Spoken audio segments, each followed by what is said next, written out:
Good morning, parents, teachers, educators, fellow staff of the criminal justice world. I thank you for allowing me to be here today.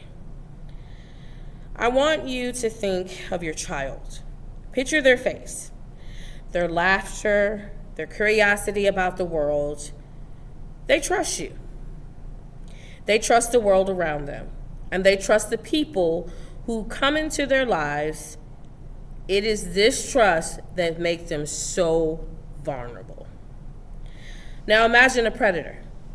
I know, why would you imagine a predator? A person who is cold, calculating, and devoted and devoid of compassion. Why do I say devoted of compassion? Because their devotion is to manipulate the compassion for your children. Waiting for the trust, waiting to take advantage of it. What makes them so dangerous is not the way they look or where they lurk. It's the words. The words that carefully crafted, insidious language they use to manipulate, control, and ultimately harm our children. This isn't hypothetical, people. This is happening right now in communities across the country, in our schools, in our homes, online. And sadly, many parents are unaware of just how real this threat of predatory language is to our children, to our new generation, even to ourselves. As I say in my manual, Silent Shadows, predators don't hide in dark corners of our world. They hide in the words they speak. They hide in the words that children are not yet equipped to question. In the next few minutes, I will show you how powerful these words can be, how they operate, and most importantly, how we together can protect our children from becoming victims. So let me tell you, what is predatory language? Predatory language is more than just a few bad words. It's calculated. It's a methodical approach that aims to manipulate, control, and eventually exploit the child. It works because it's subtle, often cloaked in kindness, empathy, and friendship. The predator words weave a web of trust and dependence, pulling children deeper into their control. The predator doesn't approach with threat. Again, the predator doesn't approach with threat.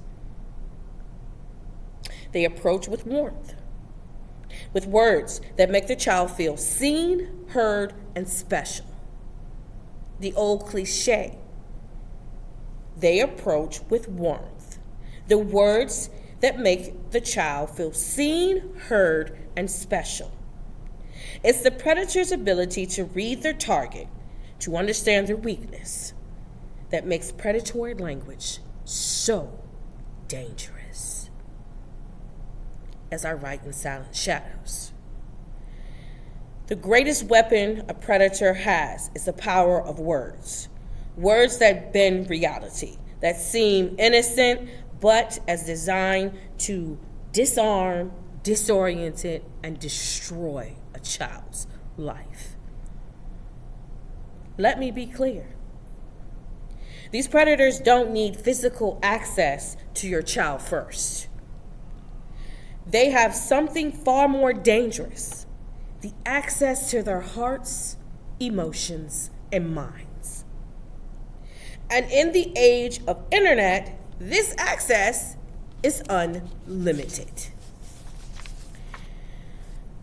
So, as you ask me, what are common terms and their definitions? Let's break it down. Some of the language that predators use to lure, manipulate, and control children. These are just words that are weapons. These aren't just words, they are weapons. Grooming. Age-old grooming. We all know the definition. The definition of grooming is the process which predators build trust and emotional connections with their child in order to manipulate them into a vulnerable position. Now let's break it down. Tactics used: compliments, attention, and slow normalizing inappropriate behavior. Hear it again.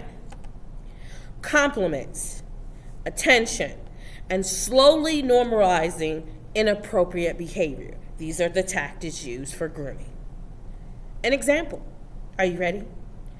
A predator in a chat room compliments a child on their artwork, asking about their personal life, and over time slowly turning the conversation towards personal topics, eventually crossing boundaries. It is a slow dance, not a fast track. What is the impact from grooming? It doesn't happen overnight. Again, parents, it doesn't happen overnight. It is a slow burn. It is a slow dance. And the child doesn't even realize they're being lured in. That is the danger of grooming. We all know this word, love bombing. Now let's take it to predatory language. The definition of love bombing involves overwhelming a child with excessive affection, praise, and attention to create an emotional dependence. This is a word we use when we talk about domestic violence. This is a word that we use for adults. Predatory language goes between children and adults because it starts as a child. Example. A stranger online continuously tells a child, "You're amazing," or "You're so talented." "I wish I could be your friend." Then they use that praise to manipulate. See, if we praise our children, if we give them compliments, compliments won't be something that they crave when they get it from a stranger. It'll be something that's normalized. Now I'm going to teach you an example. If you tell your child they're amazing when they do something right, if a stranger tells your child they're amazing, they already know it.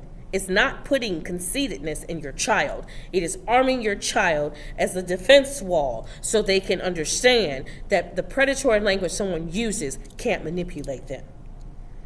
This is how you teach them red flags. The relationship feels too intense, too fast. That's a red flag. The child feels special in an unhealthy way. See, when you tell your child they're special, you tell your child they're amazing, they're learning the healthy way of growing when it's called praise of growing of the right thing. When someone else tell your child they're amazing and they're doing something special, it is giving them manipulation for them to be groomed.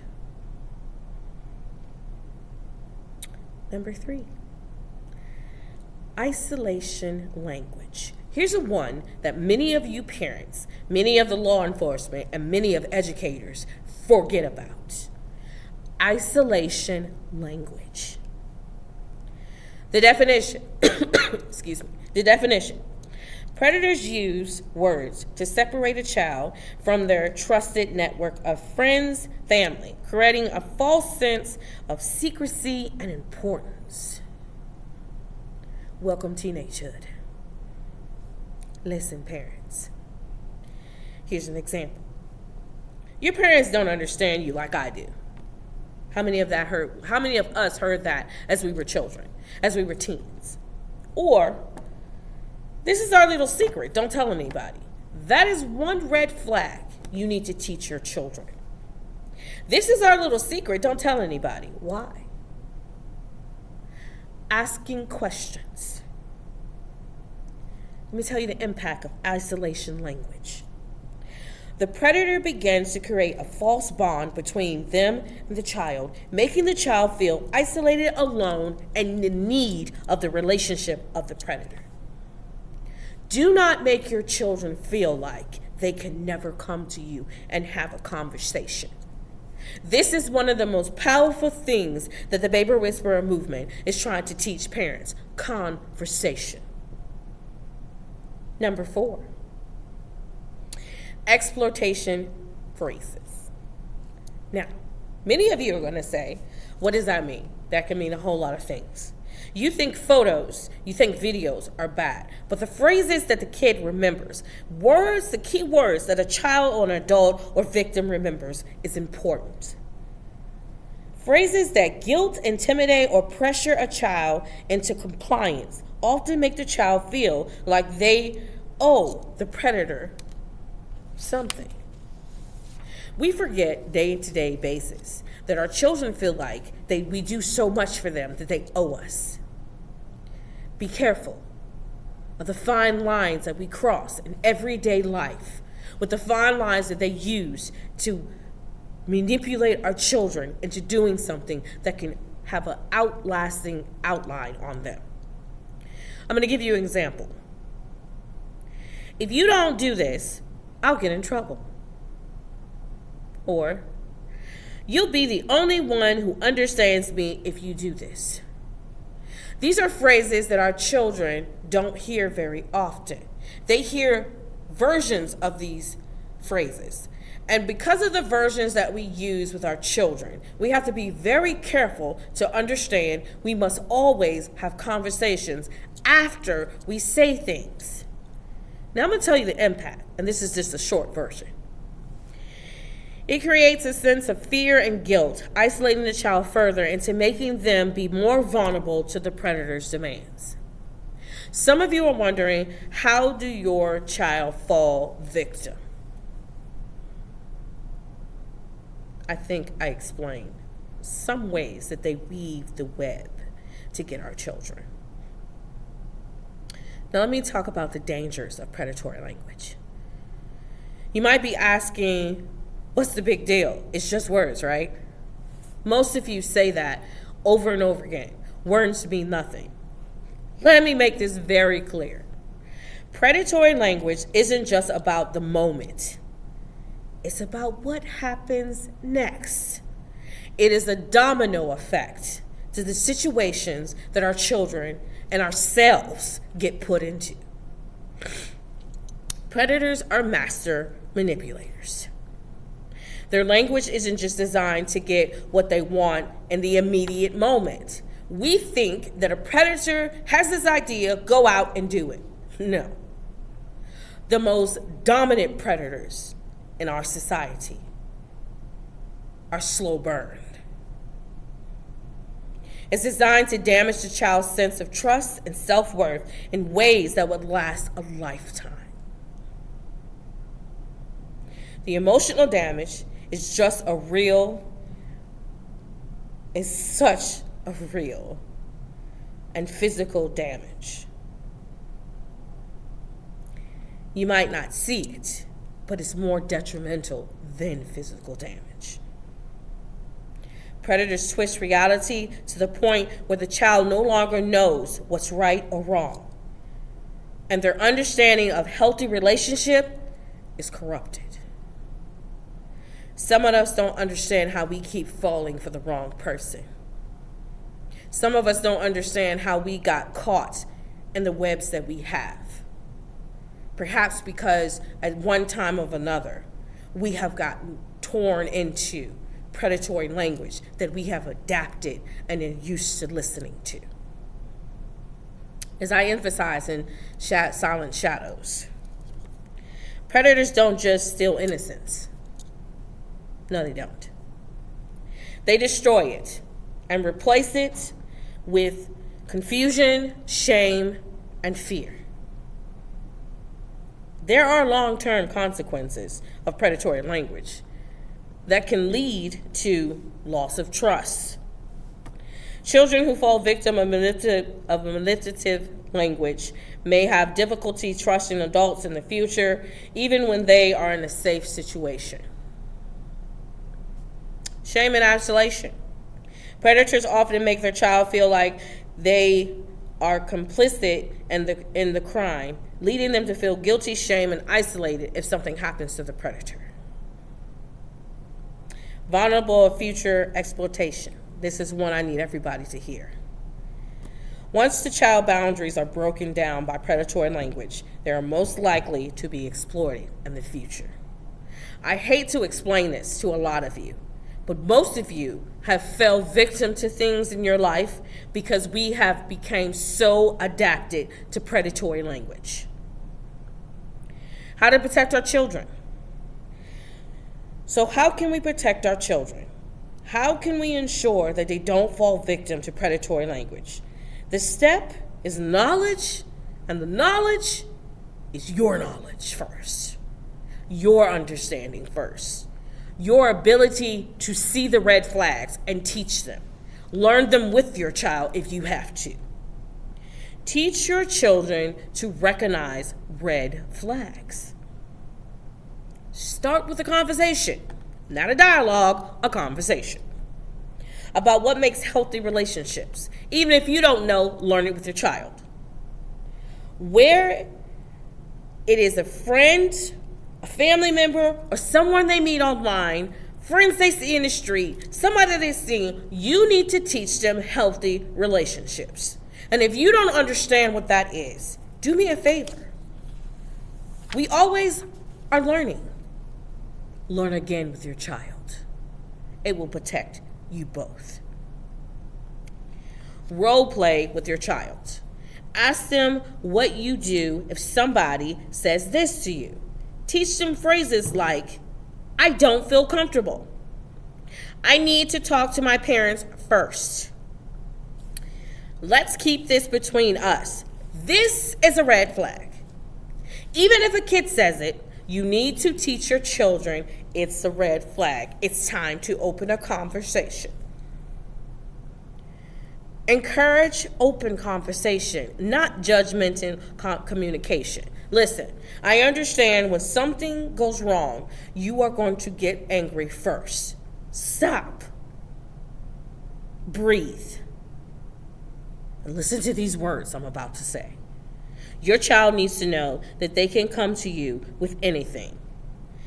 If you receive or they receive an uncomfortable message or strange message, they need to feel safe enough to share those with you.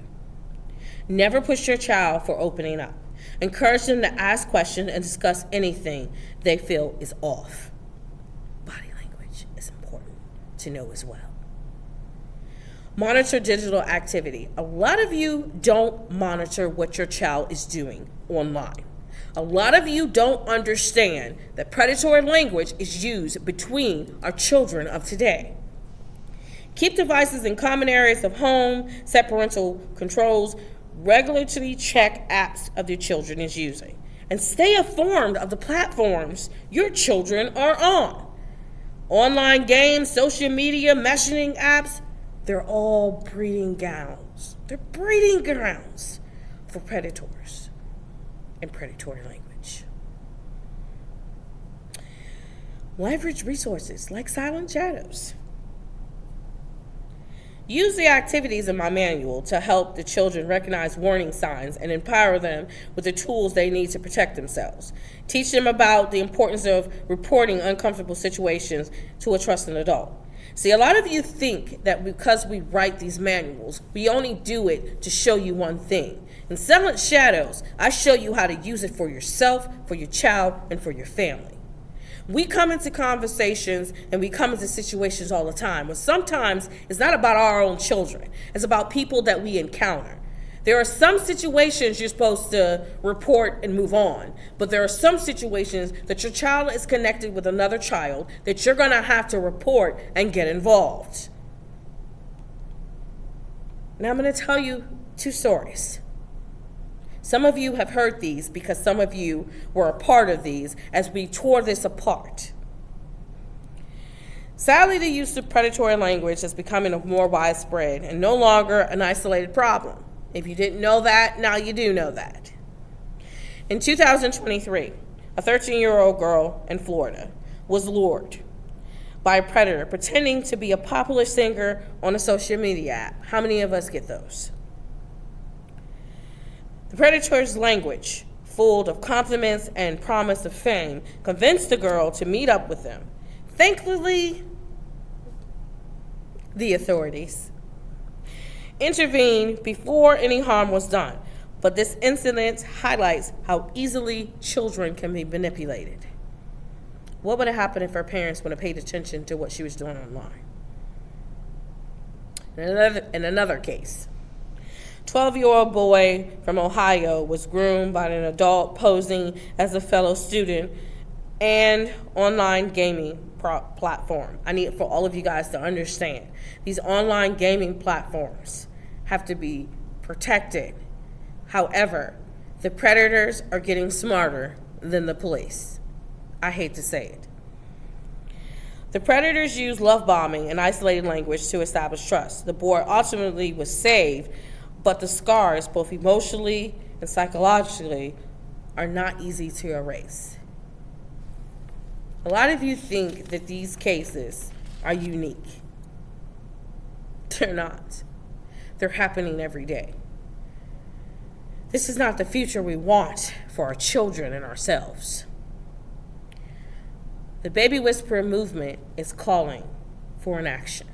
We need the call to action. Now more than ever. Parents, you are the first line of defense. Teachers, you are the first line of defense. The predators know this. They also know that they can manipulate you into silence. Again, they also know they can manipulate you into silence. They can exploit your child, and the time they make their words powerless, you coming to save them will be powerless as well. You have to understand that by the time your child sees you silent, it is going to make the predator words powerful, which means that anything that they do, the child is going to believe no one can save them. You change that by saying something when you see something. What can we do better? Talk about predatory language today.